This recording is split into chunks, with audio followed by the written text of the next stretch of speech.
Bonjour à toutes et à tous, c'est le Docteur Damou, j'espère que vous allez bien.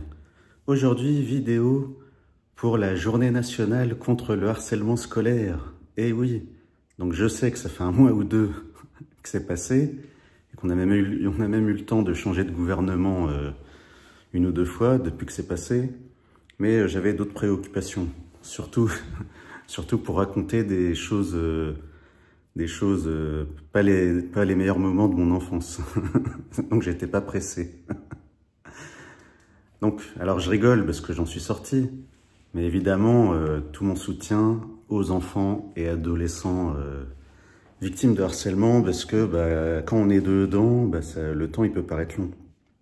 Surtout que ce qui a changé, donc là je vais dire, voilà, la seule banalité de la vidéo que je vais dire, elle arrive, ce sera la seule, pour le reste il y aura des surprises. Donc la banalité que je vais dire, c'est que ce qui a changé, c'est que maintenant, il y a l'appareil que je tiens dans la main, là. Le smartphone. Et qui fait que les enfants, dès le collège, eh bien, ils sont connectés 24 heures sur 24, 7 jours sur 7, toute l'année. Donc le harcèlement à l'école, il peut se prolonger 24 heures sur 24 et 7 jours sur 7. Donc c'est ça qui a changé par rapport à mon enfance. Et c'est triste. Alors il y a d'autres choses qui ont changé, mais du coup je vais pas dire des banalités, mais pour ça, faut être patient. Et oui, voilà, mes vidéos, elles ont un début, un milieu et une fin. Alors, harcèlement scolaire, déjà le premier truc à dire, c'est que c'est multifactoriel, c'est-à-dire que, à ma connaissance, ah oui, c'est à ma connaissance, hein. Donc si vous voulez des avis d'experts de l'expertise, vous êtes libre d'aller voir ailleurs. Donc, à mon avis, le harcèlement, la victime de harcèlement, c'est multifactoriel. Donc ma chaîne, ça parle de nutrition. Donc en fait, un enfant obèse ou en surpoids, il va pas être harcelé uniquement parce qu'il est obèse. Alors, vous allez me sortir des contre-exemples. Moi, je vais vous en sortir d'autres, des contre-exemples. De vos exemples. Donc c'est multifactoriel, c'est-à-dire que tu sais pas pourquoi. Tu as une classe où tu as un enfant qui est vachement différent des autres, ça passe. Et tu en as un autre, il aura une différence, mais il y a quelqu'un qui va le prendre en grippe. Et il y aura la dynamique de groupe. Non, je ne ferai pas de montage. Il y aura la dynamique de groupe qui va faire qu'il y aura certains suiveurs qui vont suivre et que tu as la majorité de la classe qui va rester passive. Sans parler des profs. Donc le truc classique, c'est que quand un gamin est harcelé, les profs font comme s'ils n'avaient rien vu. Mais quand la victime de harcèlement donne un gros coup de poing dans la gueule du harceleur, là tout de suite le prof c'est alerte, alarme, alerte rouge, évacuer la salle, conseil de discipline. Ah là là. Donc ouais, c'est multifactoriel et les facteurs, j'ai l'impression qu'ils sont en train de changer. Alors dans mon cas, j'étais un enfant obèse. Et je profite de mes joues de fin d'année, de fin décembre, parce que vous allez voir, il y a des surprises. Hein. Il y a des surprises, c'est-à-dire que mes harceleurs, c'est pas du tout, c'est pas du tout le cliché qu'on entend partout. J'ai vraiment pas eu de bol. Donc, école primaire. Alors, école primaire, je vais aller dans l'ordre. École primaire, j'avais un harceleur qui avait un ou deux suiveurs. Et en fait, s'il me harcelait, c'était pas parce que j'étais gros, mais c'était parce que la fille dont il était probablement amoureux, elle était amoureuse de moi. Et ça, malheureusement pour moi, je l'ai appris que bien plus tard. Je l'ai appris qu'à 19 ans, à l'anniversaire d'un de mes amis d'enfance, il y a une des filles qui me dit, alors, je me rappelle plus du début de la discussion. À un moment, elle dit que telle fille était amoureuse de moi. Et là, elle voit ma tête étonnée. Et elle me dit, ah bon, tu savais pas? Je dis, non, je savais pas. En plus, j'étais amoureux d'elle. Et je l'ai dit à personne. Parce que je pensais qu'elle m'aimait pas. Ou pas assez. Oui, c'est mon vrai rire, donc vous voyez que c'est mon vrai rire. Et donc à 19 ans, cette amie d'enfance, elle me dit que cette fille en avait parlé à un tel, qui en a parlé à un tel, qui en a parlé à un tel, mais aucun n'a pensé à en parler à moi, alors que j'étais le premier concerné et que c'était réciproque. Donc, école primaire, donc harcelé, mais pas parce que j'étais gros, mais parce que quelqu'un était jaloux, parce qu'un garçon était jaloux de moi. Ensuite, collège. Alors collège, alors quand je dis harcèlement, donc évidemment harcèlement, ça veut dire répétition. Je vais pas parler de une fois où un garçon m'a dit un truc. C'est pas ça le harcèlement. Donc, alors harcèlement au collège. Alors il y a eu une première tentative au premier cours de natation dans le vestiaire des garçons. Donc là, il y a deux garçons qui se mettent à se moquer de moi. Et ils ont vu que dans le vestiaire, personne rigolait. À part eux deux, il y avait personne qui rigolait. Bah moi, j'ai pris sur moi, j'ai rien dit. Et au deuxième cours, bah forcément, j'avais un peu d'appréhension, mais j'y suis allé. Voilà, j'avais de l'appréhension, mais j'y suis allé.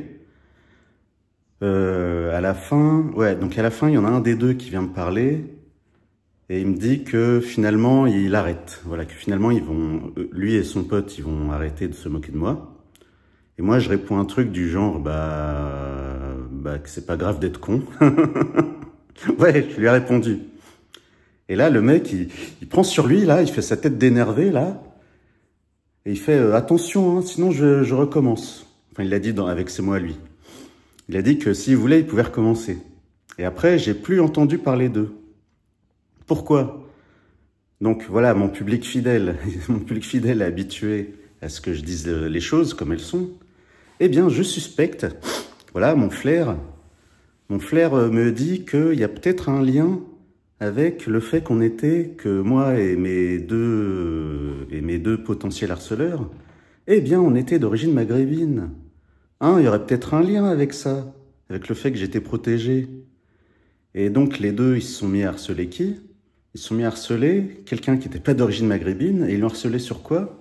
Ils l'ont harcelé sur le fait que quand il faisait du sport, quand on allait au cours de sport, eh ben le gars, le garçon, il avait des vêtements de la marque Decathlon. Voilà, il avait pas de la marque genre Nike, Adidas ou quoi, il avait du Decathlon. Et sur ce seul truc, ils se sont mis à se moquer de lui à chaque fois. Nul. En plus, du coup, c'était un garçon très solitaire. Les rares fois où j'ai discuté avec lui, il était vraiment dans son monde, quoi. C'est dommage. Bon, du coup, oui, voilà, donc quand je vous dis que le harcèlement, c'est multifactoriel, oui, on peut être trop gros sans être harcelé. Et le harceleur, il va choisir un truc par hasard. En fait, ça va dépendre de plusieurs facteurs, en fait. Si plusieurs facteurs sont réunis, c'est là que le harceleur va harceler. Alors par contre, au collège, donc autre raison pour laquelle je profite de mes grosses joues, parce que j'ai pas envie qu'on m'accuse de grossophobie. Alors je sais plus si c'était en classe de 5e ou en classe de... Je pense que j'étais en 5e, peut-être en 4e, mais je pense que j'étais en 5e. Il y avait 3 filles qui étaient en classe de 3e qui m'ont harcelé. Alors moi, ça me fait rire. Alors, elles m'ont pas harcelé parce que j'étais gros, puisque les 3 filles ensemble, les 3 étaient grosses.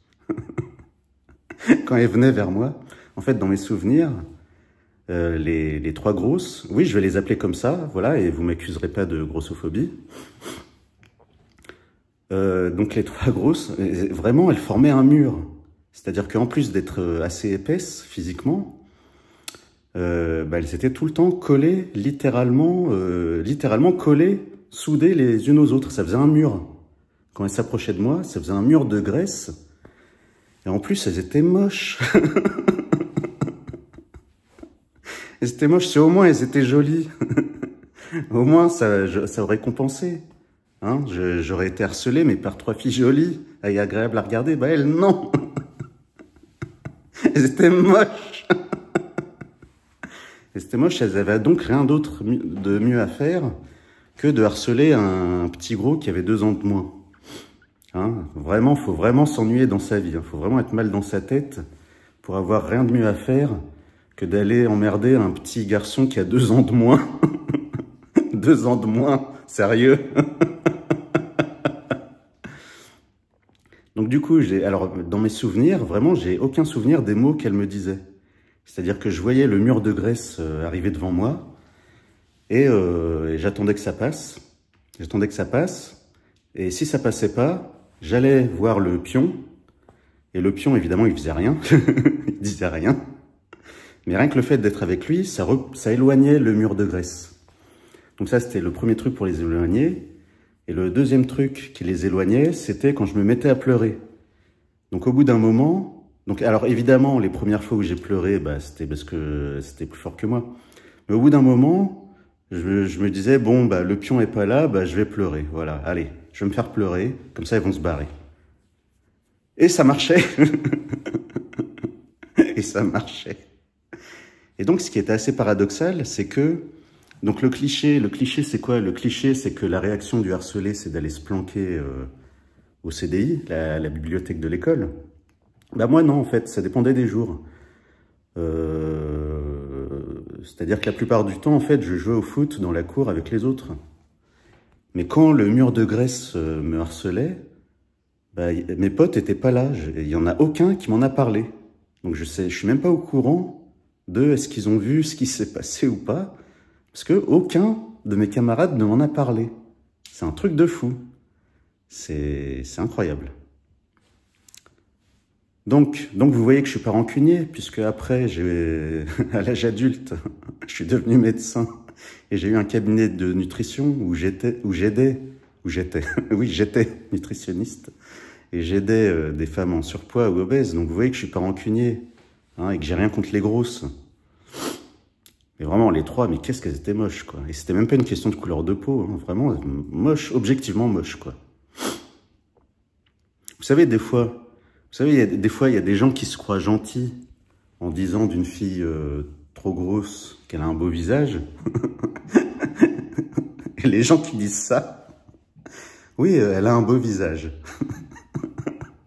Les gens comme ça, ils se croient gentils. Ils croient que c'est un compliment de dire ça d'une fille en surpoids ou obèse. Non, non, le sous-entendu, c'est qu'elle a un beau visage, mais son corps est dégueulasse. Et son double menton gâche tout.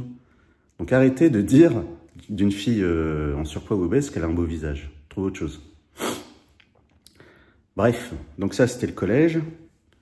Donc vraiment, je répète, ce qui m'a protégé, en partie, c'était mes origines maghrébines. Parce que j'étais dans un collège qui aurait dû être classé ZEP, zone d'éducation prioritaire. Et en fait, alors moi, des fois, j'aimais bien rester après les cours, discuter avec les profs et les écouter raconter leur vie. Ça m'amusait des fois. Et il y a une prof qui m'a raconté ça comme ça. Elle m'a dit que le collège où j'étais, alors c'était un collège qui faisait que collège, dans Paris, qui avait une mauvaise réputation. C'est peut-être le collège parisien qui avait la pire réputation. Elle m'a raconté quoi? Elle m'a raconté que le collège aurait dû être classé ZEP, zone d'éducation prioritaire, mais c'est le directeur du collège qui a refusé, parce qu'il avait peur de perdre les bons élèves, comme moi. Merci, monsieur le directeur. Merci. Merci, grâce à vous, j'ai eu que 23 sur 40 au brevet en histoire géo, parce qu'on n'a pas fini le programme. Vraiment, merci, monsieur le proviseur. Et me retrouver. Enfin bref, je vais pas vous faire la liste. Ensuite, lycée, rien. Alors lycée, j'étais quand même moins gros qu'en primaire ou au collège. Et puis ça dépendait des années et des mois. Du coup, lycée, rien. Et fac, rien, évidemment. Fac de médecine, imaginez la scène. Non, du coup, en fac de médecine, le pourcentage d'obèses a chuté, de surpoids, le pourcentage d'élèves, d'étudiants en surpoids ou obèses, d'un coup, il a chuté drastiquement comparé à mon collège de ZEP. On était plusieurs par classe à être en surpoids ou obèse, alors qu'en deuxième année de médecine, sur les 138, on était peut-être 3 3 en surpoids. 4. Ouais, bon, après, c'est pas gentil pour celles qui sont entre les deux. Bon, je vais être gentil, je vais dire 4. 4 sur 138. Donc ça change, hein, ça change du pourcentage actuel d'obésité infantile, qui est de 16%. Alors vous allez dire, si dans votre école, enfin dans l'école de vos enfants, si dans l'école de vos enfants, il n'y a pas ou presque pas d'obèses, imaginez le pourcentage d'obèses dans certains collèges ou lycées. Donc voilà, c'était le harcèlement. Alors le harcèlement, qu'est-ce que je vais dire d'autre? Ah oui, voilà ce que je voulais dire. Récemment, il y avait c'était sur France 2, il y avait un documentaire sur une fille qui a été harcelée et qui a fini par se suicider malheureusement. Et du coup, non, elle n'était pas en surpoids ni obèse. En fait, ça a changé, je pense, c'est mon avis. Non, je vais pas dire ça a changé, je vais dire c'est en train de changer. C'est en train de changer. C'est que, avec l'époque des réseaux sociaux et des filtres sur les photos, etc., le nombre de followers et tout, je pense que la lycéenne mal dans sa peau, je pense que au lieu de s'attaquer à la grosse pour se moquer d'elle et la ridiculiser, je pense que la lycéenne mal dans sa peau, elle va plutôt s'attaquer à la fille la plus populaire, la plus jolie, ça va souvent ensemble, qui fait plein de likes juste en postant une vidéo random, juste en postant un truc au hasard, où elle fait rien de spécial, juste parce qu'elle est jolie et que tout le monde l'aime, et elle reçoit des likes. Je pense que on est arrivé à l'époque où la fille moins jolie va plutôt tirer dans les pattes de la plus jolie. Je pense que c'est en train de changer. Voilà. Ouais, voilà pour aujourd'hui. Si vous êtes allé au bout, si vous êtes allé au bout, pensez à mettre un like, ça fait plaisir. Pensez à vous abonner si ce n'est pas déjà fait. Et à bientôt pour la prochaine vidéo.